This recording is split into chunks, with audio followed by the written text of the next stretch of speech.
Welcome back to another personal vlog.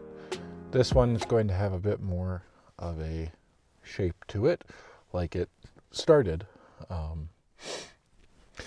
I kind of forgot for a good while that I was doing something regularly in this.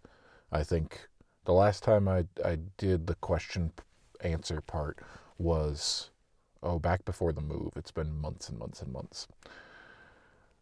And I honestly just kind of slipped my mind, and then I did not think about it. I was just kind of going out and talking about what's been happening recently. Probably because there was enough happening recently that I didn't feel a need to fill it with something. But something has happened recently that reminded me what I was doing, why I was doing it.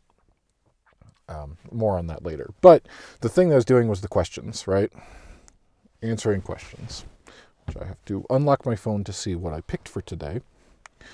What about yourself is completely different from what you were like 10 years ago? So let's talk about that. 10 years ago, I would have been, today is November of 2022. That puts me, born in 91, at, what am I? I'm 21 years old right now. No, I'm 31 years old right now. I would have been 21 years old 10 years ago.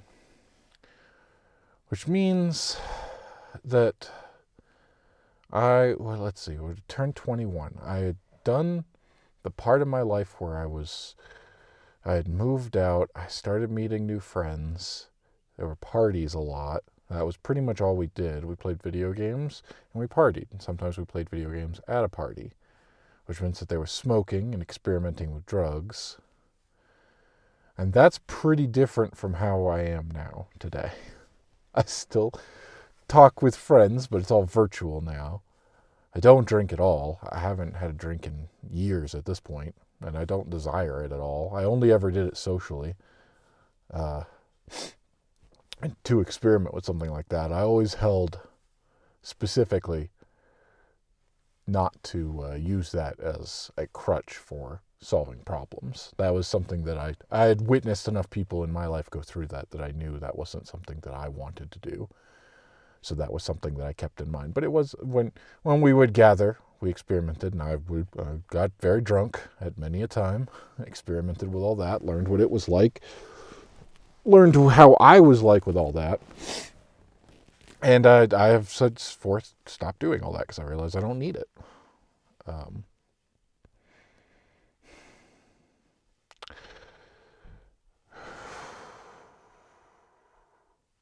Really, hope you don't mind, but I'm going to watch the birds while I do this because I see them. Some magpies have shown up. But anyway, that is one of the biggest changes from 10 years ago, but it's not the biggest change. I would say, 21 years old, 10 full years. I didn't have any kind of purpose or drive. I didn't know what I was doing or what I was living for, I suppose. I had stopped working at one dead-end, miserable minimum wage job to move to one that was slightly more than minimum wage. And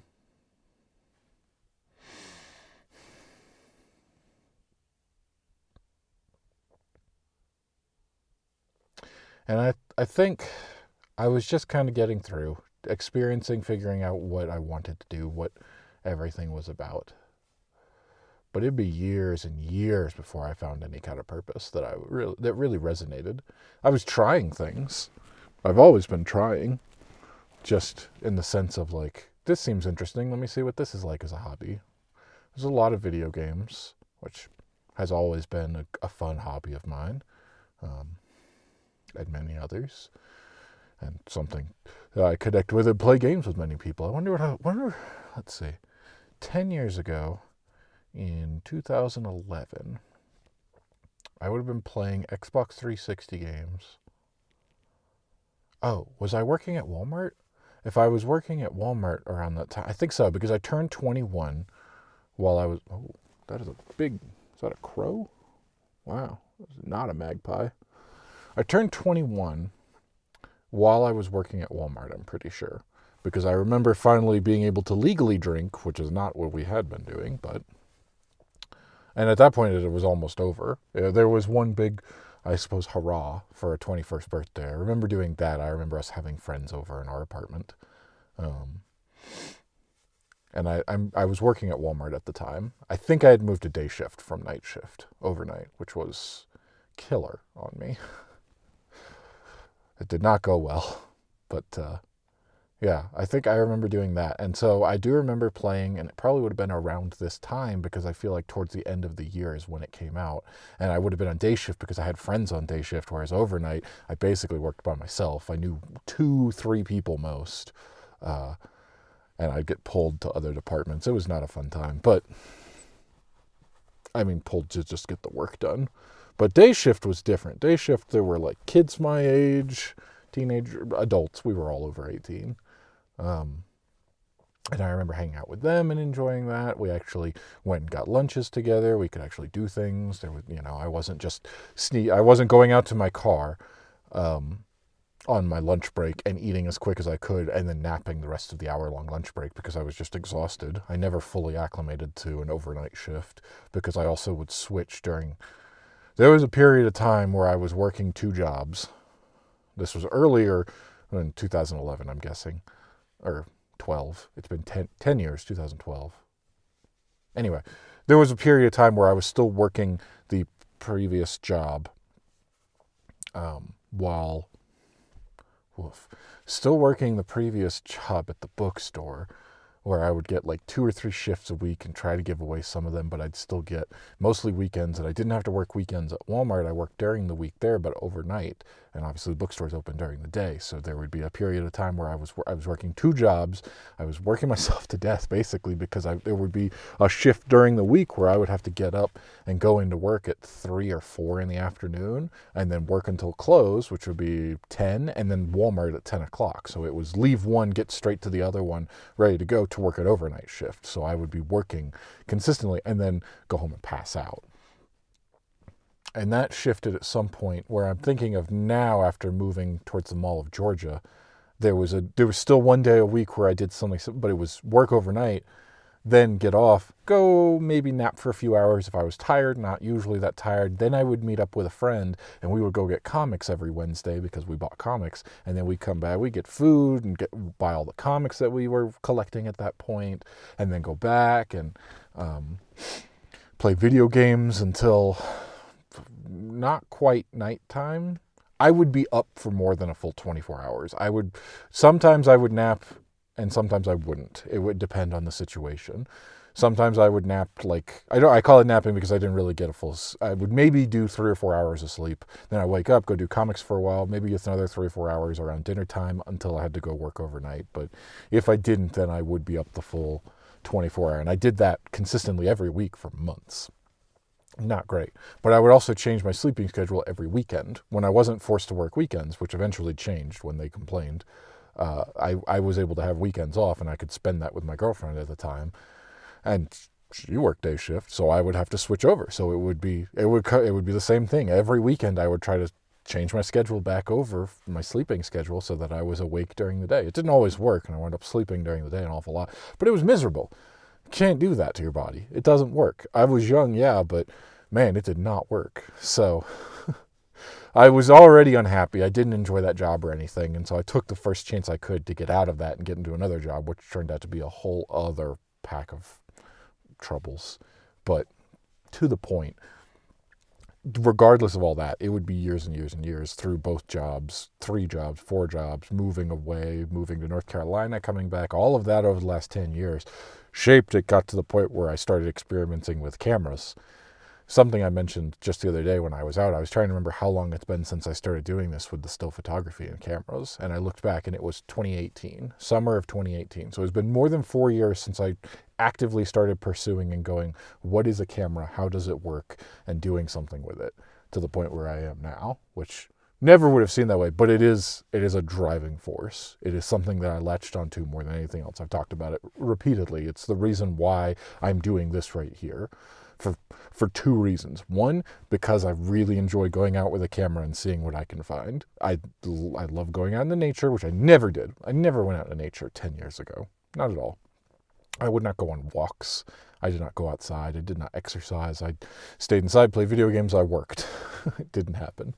I didn't care about birds or wildlife in general or anything. I never hated it. I never had a feeling against it. We grew up with so many pets that like I always knew about animals. Like I always there, and I never would dare approach a wildlife or anything. But the most I'd ever seen were squirrels and backyard birds. That would probably be it. Deer occasionally, and deer were interesting. He was always like, "Ooh, there's deer in the front yard. They're eating our tomatoes," and my dad would get mad because they were eating our tomatoes, and he took many steps to try to keep them from eating our tomatoes that we were growing.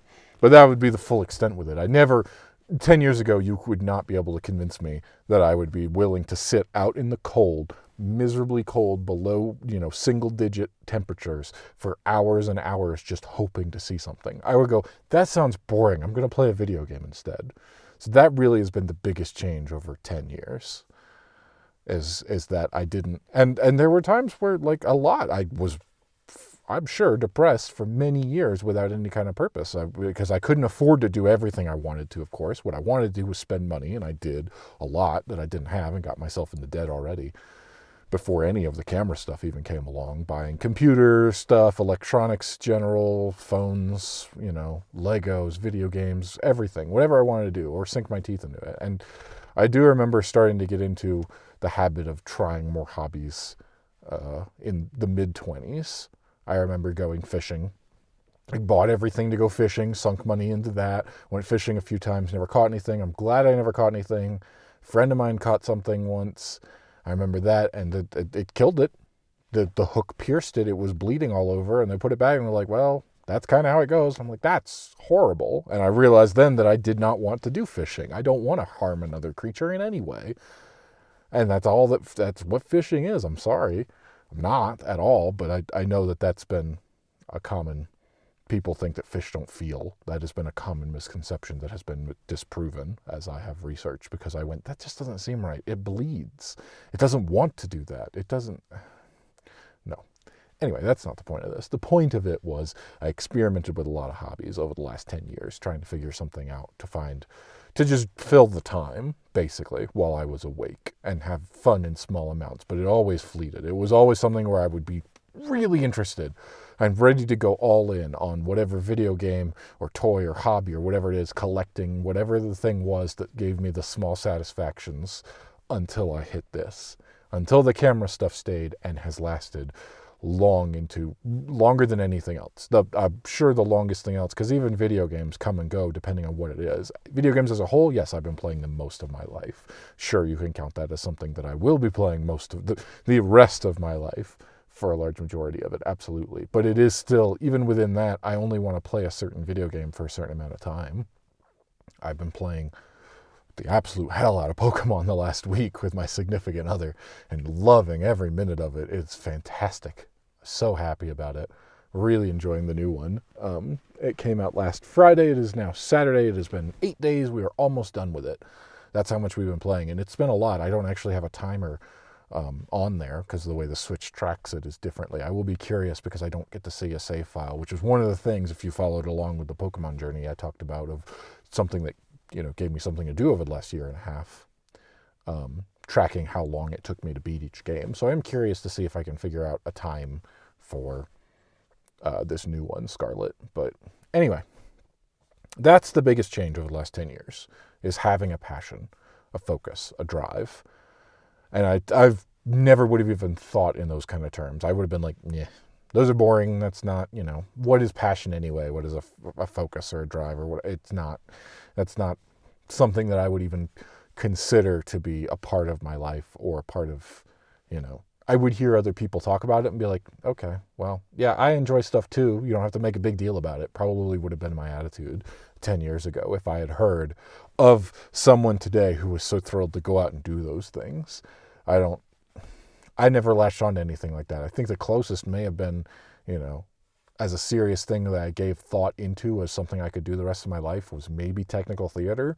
I did that as a teenager because one of my older sisters did it, and I got into it. And I was like, well, I actually really do enjoy working a light board and setting it up and making the scene look good and making other people look good on stage and things like that. That was what I did not want to be on. I did have to be on stage for several things, but that didn't latch on. And I saw what happened, and I'd heard from the people who were like, this is not a wealthy career. You will be struggling. You will have to find gigs. You will have to do that stuff. And I was not interested in that. To me, I knew I would need to have a job to keep me fed and clothed. And so I have always, since I was 18, I have had a job, except for one little brief period where I quit and moved to North Carolina. And that only lasted a month before I had to get a job again at a grocery store. But anyway, that would be the biggest difference of 10 years ago. 10 years ago, Michael had no passion, no drive, no focus, no energy to do anything, no willingness. I definitely heard enough about I need to get in shape. I was getting overweight even more than I already was. I would not hit my biggest point until many years later, but it's certainly without any kind of, with a lack of anything. I didn't care. I ate what I wanted to. I did what I wanted to. I none of that really fulfilled me. I know that now, but I didn't know it then.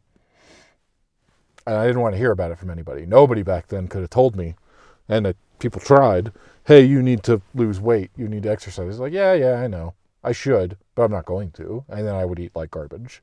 And that really continued for a long time. And let's be real, coming off a Thanksgiving holiday, I ate like garbage the last few days too. And I felt like garbage too. I know what it's like. It's fun to dip back into that, but I cannot do that as a regular. That definitely, more than anything, I talked about not using food or alcohol, not using drugs or alcohol as an excuse for distracting myself from feelings. But boy, I would use food. There's no doubt about that. And sometimes it was just to challenge myself to see how much I could eat. And I would always make sure that I was full at the end of a meal, no matter how much. And I just kept doing more and more. It was bad. It was real bad. And I don't do that anymore. But anyway, the point of getting back to the questions part, which was the question different 10 years ago, right? It came to light because one of the lovely viewers reached out as seeing some of the previous ones. And I talked about it and said, I'm doing this to kind of get the ball rolling. I found a list of like 300 questions, and I'm just going to pick them at random and talk as an excuse to kind of fill the, not really an excuse to fill the air, but to get the conversation going, to peel back the curtain a bit, to talk more on a personal level for these personal type vlogs. So somebody reached out with a question to me. Okay. Sorry, it started blinking. I've got my battery hooked up because this thing dies pretty quick out here in the cold. But somebody did. A lovely lady, and that's as far as I'll go, because as requested, not to reveal any topics, not to reveal any personal information, of course, which was requested, and that's perfectly fine. I only specifically say female because it's related to the question. And the question was, there was a little bit of a back and forth, and the question was more of wanting to go out and see nature and be there and too scared to do it for fear of multiple things. Attacked by wildlife, of course, that could absolutely happen. Attacked by other people, fear of being mugged or robbed with expensive equipment. I don't have the answers to these, unfortunately, though I did the best that I could to tell. And it's not the first time I've heard this either. I had a friend a few years ago when I still worked in person who had the exact same fears. It was the same kind of, I'm afraid to go out because I'm a smaller female. And I can't relate to that. I wish I could, because I don't have that side of it. I can only say, I don't think about those things in that regard. I still think about being mugged every time I go out. I still think about the fact that I have expensive equipment. I don't ever want to leave it behind. I did that a few months ago so I could run back to the car, and all I thought about was somebody else coming along and going, ooh, a nice expensive camera, and taking it. I do have those fears, and I do have fears of wildlife attacking, but it doesn't stop me. And I don't have a good solution for other people to do that, because I am a big dude. I am 6 foot tall. I used to weigh well over 300 pounds. That was a condition for a long time, but it was 300 pounds of fat. I was very out of shape.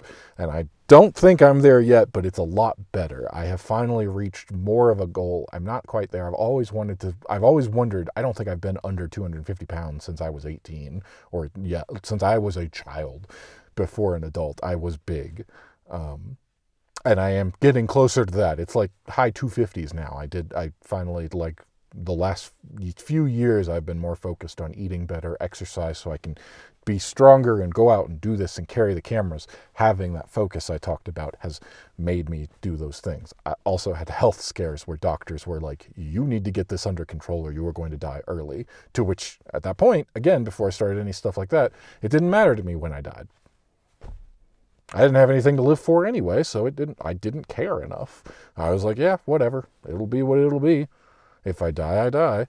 And now I don't want that. I'm terrified of it, enough to the point where I get out of bed and I do exercises and I work out and I eat regular and I eat healthy 5 days a week at least, and try to do better on the weekends, but I still like to have a little bit of fun. But anyway, that's not really the point. The point is just I'm a large dude. I have a black belt. I took karate when I was 10 years old, and I did it for almost 5 years. I achieved my black belt in under 3 in a self-defense martial arts system. So I have always felt that I can take care of myself. I've never felt the need to carry a weapon. I do carry bear spray because I'm not stupid. I carry a bear deterrent always whenever I go out, even if I'm not going to a place that has a chance of bears. It also is going to work for other wildlife, let's be real. If there is a moose, a spray of that is probably going to deter them enough for me to maybe get into a car or something safer along those lines. I do always keep that in the back of my head. But at the same time, I know the reality of, I've listened to a lot of podcasts. Specifically, I remember that was something that one of the cinematographers who worked on the Netflix documentary that I really enjoyed, that really took me into it took me from like that documentary, that series of Our Planet, took me from still photography in a video. When I saw that, I was like, oh, I want to do that. That looks amazing. I love still photography as it is, but I want to move it into that. And I remember listening to a podcast where he was interviewed. And I just remember him talking about, he's like, yeah, my dad really gets scared, and he's like, man, what if a bear attacks you? And he's like, you mean, yeah, it's big, but you mean the thing over there that just wants to eat berries and be fat and roll around? Like, yes, they are dangerous. If provoked, they will attack. There is no doubt about that. But if you are smart and you do not provoke them and you give them their space and you are respectful, they don't see you as a threat, so they're not going to attack you. Unless there's children, and bear cubs are different, but that's bears specifically. At the same time, I've gotten before being like, are you scared about, being impaled by a deer? It's like a deer that has been compared to basically a big rat. No, why would a deer attack me? The only instances I have ever read about in all of my research of deer attacking is because someone was trying to kill them. Like, yes, a hunter has died. I have read that.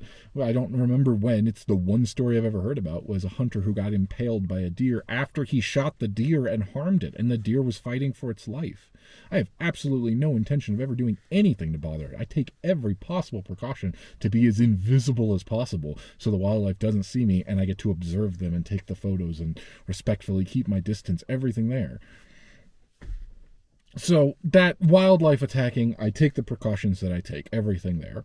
Going out just into nature within a dangerous situation, yes, absolutely. I take all the precautions there. Somebody knows where I'm at. I've got a plan. I've got emergency supplies, especially moving up here. I don't know if you've seen in the back seat, there's been a gray suitcase with orange on it. That has my survival stuff in it. That specifically, when we moved to an environment that was more dangerous, especially here with the snow, if a blizzard happens, whatever, if you run off the road, anything could happen, right? Is it likely? No. But rather be prepared, because otherwise, if you do wind up getting stuck in the snow, that's death. You will freeze to death. It is too cold up here otherwise. So I have extra clothes and food and water and a survival and first aid kit and all of those things in the bag. And I also have an emergency kit in the car that has a shovel. It has the emergency flashers. It's got the survival blanket. Like, I prepare for these things so that I do not wind up in a situation where I could hurt myself. I don't want that to happen, of course. I don't want that for my significant other either. That when it is snowy, take the bag with your survival stuff in it, You got your stuff, you're good. And like just a few months ago, moving to an area like this, especially during the summer, same thing with fires. Wildfires happen. You have to be prepared.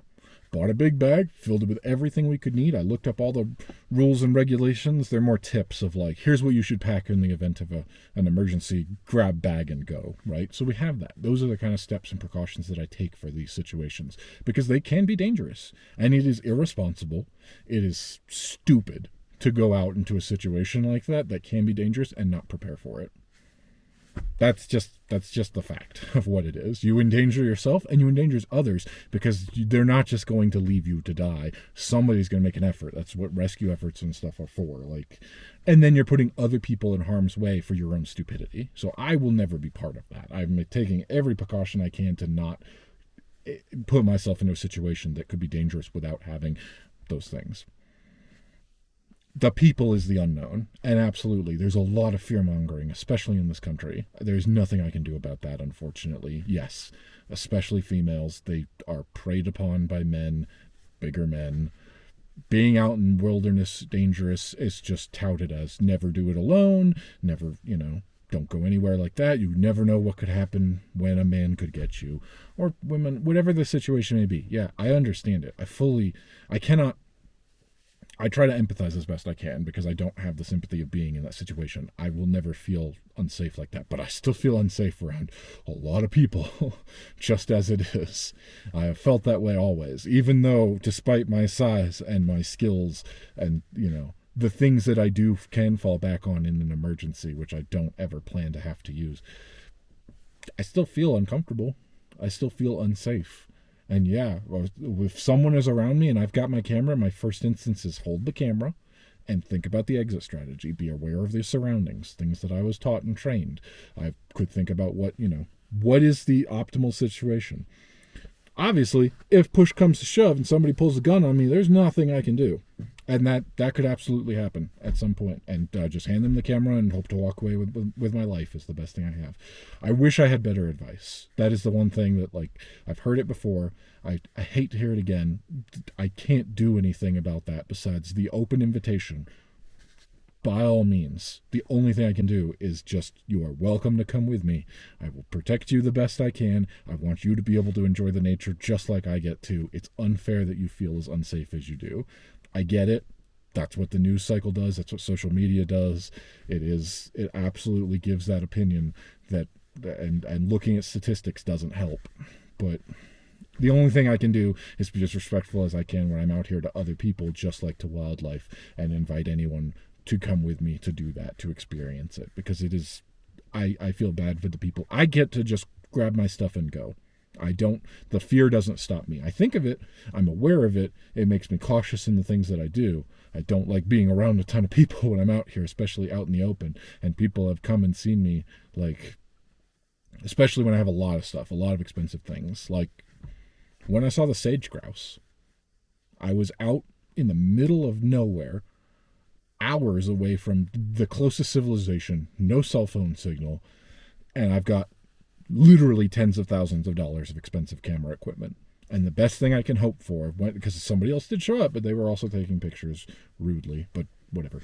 The point is that would be, who's going to stop? Who's going to, there's a reason that I keep as much secret as I do, so I don't dox myself, because I do have expensive things, and that more likely than anything else, I have a feeling would be the situation. If anything negative were to happen in that way, it's most likely going to be someone trying to mug me to take my stuff. That sucks. I hope that never happens. I take all the precautions that I can in that regard, but I also don't go loudly announcing where I'm going so that other people can find me. I do take those steps and precautions, but again, that to me, it doesn't stop me. And I understand why it stops so many people who want to do that, who want to go out. It's something I see not just in my own personal experiences that I've talked about, but just online. That's a common thing. I follow a lot of photography threads. I follow, forums and things like that. And that is, more than anything, it is solo females who want to go out and do this stuff, and they can't. They feel like they cannot do it without somebody else there. And that is always the advice of the people. And I mean, it's good advice.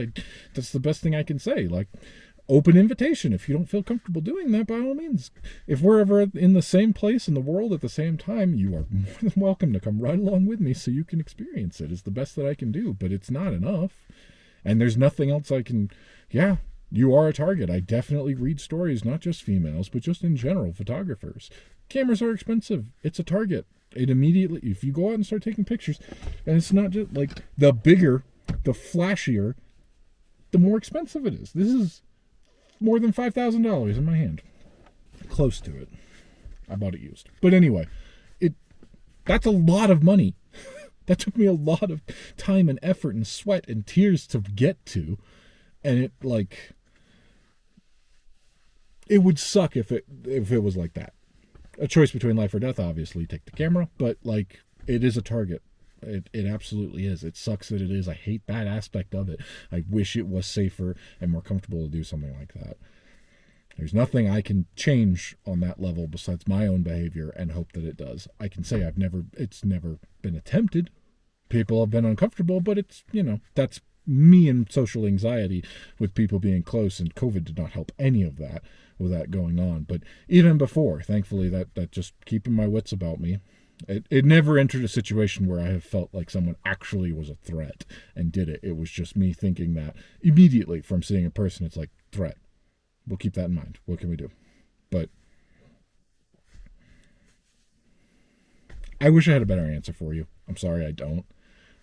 I appreciate it. I hope I was able to help some of the fears by telling you that it is not as common as it is made out to be. I know that is the fear. Going outside, 100% chance. And compared to not going outside, absolutely. When you stay safe inside around your friends and family, yeah, going outside of that, for sure. That increases your likelihood 100% because you put yourself into that situation. But that does not mean there is 100% chance it's going to happen. Statistics don't help in that regard to tell the true story. And I am happy whenever I see people out and about on their own doing that kind of stuff, because it is far more common that I am approached by older men.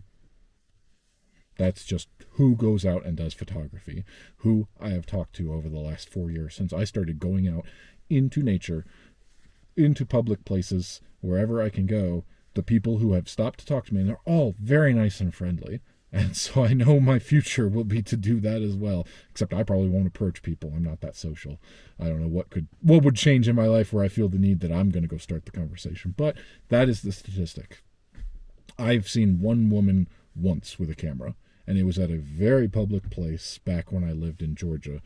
A very pretty place, and she worked for, I'm guessing, a portrait studio, because she was out there. I went there a lot because I saw a lot of birds in this nature preserve, and she went there a lot because it was very pretty scenery, and she was always taking pictures of clients. And one time she stopped, and she was very polite. She's like, I just have to say, your camera's gorgeous. I hope you get good photos. And it was back at the time where I was using the Canon lens, and I had a Tamron lens, and so it was the big, 150 to 600, I think it is. So it's a big noticeable lens, right? It was before I was able to afford any of the even bigger, more noticeable white lenses. But yeah, I was out there taking pictures of birds. She was very polite, and that was it. And then she moved on and doing that stuff. But that is the only solo female photographer I've seen in 4 years doing this. Now, it means nothing. That's not a statistic. That doesn't, I'm sure that there are people out there doing that, and I applaud every one of them for doing so. It's rude for me to be like, I don't know, go ask a female, because that doesn't work. I'm doing this. I appreciate watching me for the content that I create doing this stuff. I appreciate everything there. I wish I had better answers for you and that stuff. I don't. The only thing I can tell you is to play it safe, talk to other people, see what kind of perspectives you can get there. Go out with friends is horrible advice, because that's what everybody says. And I have 4 years. I didn't just immediately grab a friend and go, let's go start doing all this stuff. It doesn't work that way. Who wants to come out and sit in the snow for 4 hours watching for wildlife? It's not that common. I'm sure it exists. I'm sure it will happen one day. I wouldn't mind sharing this with other people. That's kind of why I'm doing this here, partly for that and partly for myself, to document my own journey along this way and my own life, because my memory's not great. I wish it was better. I could remember everything, but anyway. Yes, I wish I had better advice, but I do appreciate the asking. I appreciate the conversation that we had, the back and forth. I'm sure it will continue, and allowing me to talk about this here and kind of get it out there as a thing, I suppose. It's a sucky situation. It's a sucky way to feel when I don't feel it's accurate. But I understand why you feel that way. I fully understand why everyone feels that way, and it doesn't get any better. And it's not just, this is just one small slice of a much greater problem in the country and the world at large. Shootings all the time. The fear of death is higher and higher. We went through a pandemic, and they're still in a pandemic, no matter what you may think, as the majority of the country just gives up on it. Still very much a threat of death. And it's the same thing. You fear of shootings, and shootings are just, it seems like every day I hear about it. It's horrible. I hate it. I don't know what to do about it. I don't have a good solution, but I hate it. And I'm sure a lot of people feel similarly. And that is, it's the same way. It is. It's physical assaults, and it's awful. It's awful, terrible things. And I don't know what the solution is. I wish I had better answers. I understand hearing about that constantly makes you feel that it just happens every time, that it's a common occurrence. And it isn't. It just isn't. It's just that when it happens, you hear about it. Every time it happens, you probably hear about it. And that's all you hear. You don't hear about the hundreds of times I have gone outside and have not been, and I've been approached by no one, have not been bothered by anyone. I'm not the sample size there. I don't really know entirely what to say. It's the kind of question that I hate in that regard. The only thing I did the best that I could. The situation that approached me of being able to go out and experience nature with a friend those years ago, the best thing I could do is go, well, you are free to come with me no matter what the situation is, so that you can still go out and experience that and don't feel scared because you have another person there. So we were able to do that once before I left the state, but that was the best thing I could do. And I do hate that side of it, because I understand wanting the cameras cool, the equipment stuff, the seeing the nature, especially up close. All of that is such a cool thing, such a great feeling. I really enjoy it, and I do want to share that with others. And I want them to be able to experience it themselves if they can.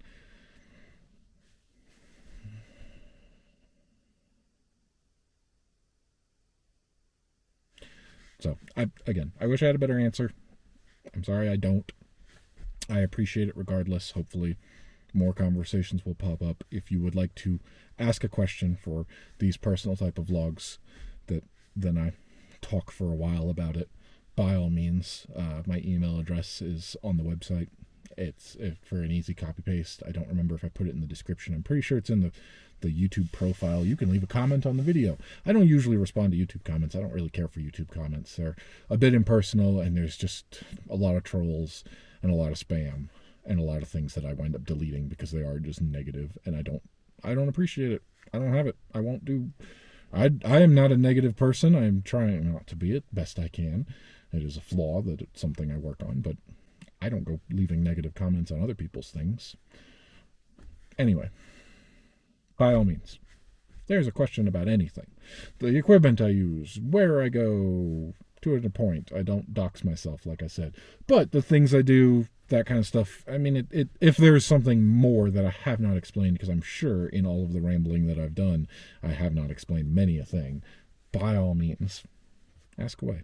It can be personal, it can be professional, it can be anything you want. You can email it if you want to keep it private. I will not reveal anything. I answer it to the best of my abilities.